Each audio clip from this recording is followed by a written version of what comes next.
శ్రీ మహాగణాధిపతయే నమః. శ్రీ గురుభ్యో నమః. కార్తీక మాసం 3వ రోజు వినవలసిన కథ కార్తీక మాస స్నాన ఫలితం.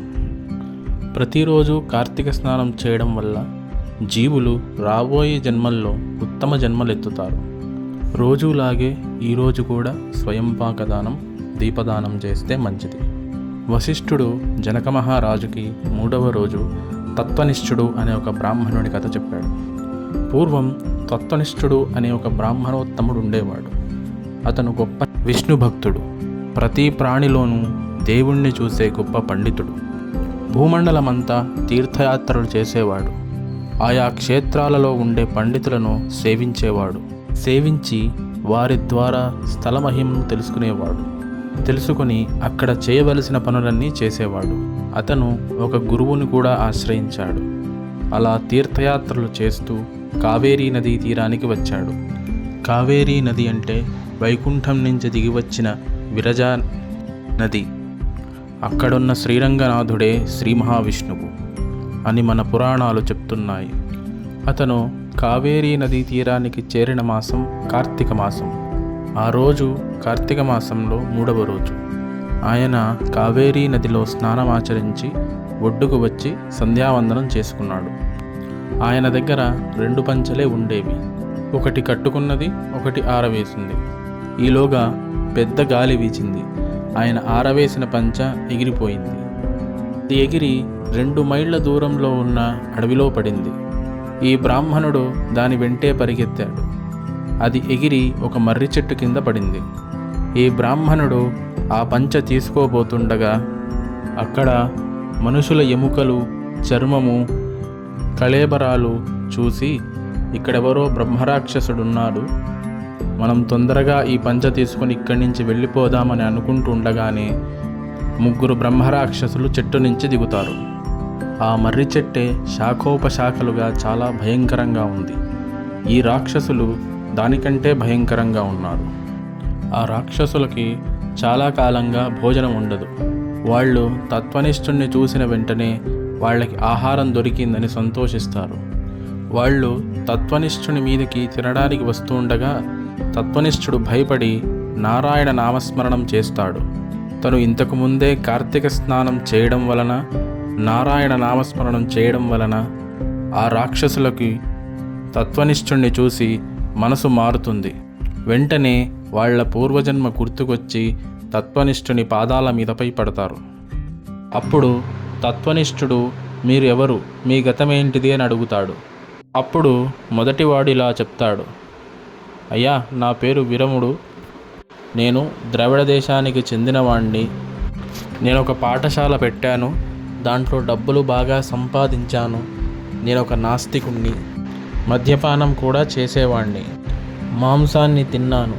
బ్రహ్మహత్య చేశాను. ఇలాంటి పాపాలన్నీ చేసి చివరికి శరీరం విడిచిపెట్టాక ఇలా బ్రహ్మరాక్షసుణ్ణి ఏడుస్తున్నాను. నీ నామస్మరణ వల్ల నా పాపాలు నాకు గుర్తొచ్చాయి, నన్ను రక్షించు అని వేడుకున్నాడు. అప్పుడు 2వ వాడు ఇలా అంటాడు, నేను ఒక గ్రామానికి అధ్యక్షుణ్ణి. ఆ గ్రామానికి అధ్యక్షుడిగా ఉన్నప్పుడు చాలా పాపాలు చేశాను.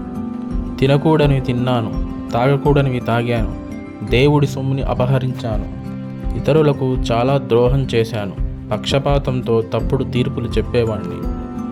ఇలా చాలా పాపాలు చేసిన నేను, ముఖ్యంగా దేవుడి సొమ్ము అపహరించిన నేను చచ్చాక నరకంలో చాలా బాధలు అనుభవించి ఇలా బ్రహ్మరాక్షసుడిగా మారాను. ఇంతలో 3వ వాడు, నేను చిన్నపిల్లల్ని, ఆడపిల్లల్ని కూడా హత్య చేశాను, బ్రాహ్మణులను హత్య చేశాను, ఆవుల్ని చంపాను, దేవుణ్ణి ధిక్కరించాను, నాస్తికవాదం చేశాను, తల్లిదండ్రులను ఏడిపించాను. చివరికి చచ్చాక యమలోకానికి వెళ్ళి అక్కడ ఘోరమైన శిక్షలు అనుభవించి ఇలా బ్రహ్మరాక్షసుడిగా చెట్టు మీద ఉన్నాను. మేము బ్రహ్మరాక్షసులము. ఎవరైనా మా పరిధిలోకి వచ్చి భయపడితేనే మేము తినగలము. మమ్మల్ని ఎదురించి ధైర్యంగా నిలబడితే మేము వాళ్ళని ఏమీ చేయలేము. మాకు తిండి లేక దాదాపు 10 రోజులైంది. ఆకలితో అలమటిస్తున్నాము. దయచేసి మమ్మల్ని రక్షించు అని వేడుకుంటారు. అప్పుడు ఆ బ్రాహ్మణుడు వెంటనే తన గురువైన శాండిల్య మహర్షిని తలుచుకుంటాడు. తలుచుకోగానే శాండిల్య మహర్షి అక్కడ ప్రత్యక్షమవుతాడు. అప్పుడు శాండిల్యుడు తత్వనిష్ఠుడికి, నువ్వు ఇందాక చేసిన కార్తీక స్నాన ఫలితం వీళ్ళకి దారపోయి వీళ్ళకి రాక్షస జన్మ నుంచి విముక్తి కలుగుతుంది. అప్పుడు తత్వనిష్ఠుడు సరే అని చేతిలో నీళ్లు తీసుకొని, నేను చేసిన కార్తీక స్నాన ఫలితం మీకు దారపోస్తున్నాను అని చెట్టు మొదట్లో పోస్తాడు. వెంటనే 3 బ్రహ్మరాక్షసులు మానవ రూపంలోకి వచ్చేస్తారు. వారి కోసం స్వర్గలోకం నుంచి దివ్య విమానం వస్తుంది. వారు 3 తత్వనిష్ఠుడికి కృతజ్ఞత చెప్పి విమానం ఎక్కి స్వర్గలోకానికి వెళ్తారు. ఇది 3వ రోజు కార్తీక స్నానం యొక్క ఫలితం. తీవ్రమైన దారిద్ర్యంతో బాధపడుతున్న వారు కార్తీక మాసంలో 3వ రోజు తలారా స్నానం చేయండి. సూర్యోదయ సూర్యాస్తమయ సమయాల్లో ఏదో ఒక సమయంలో శివాలయానికి వెళ్ళండి.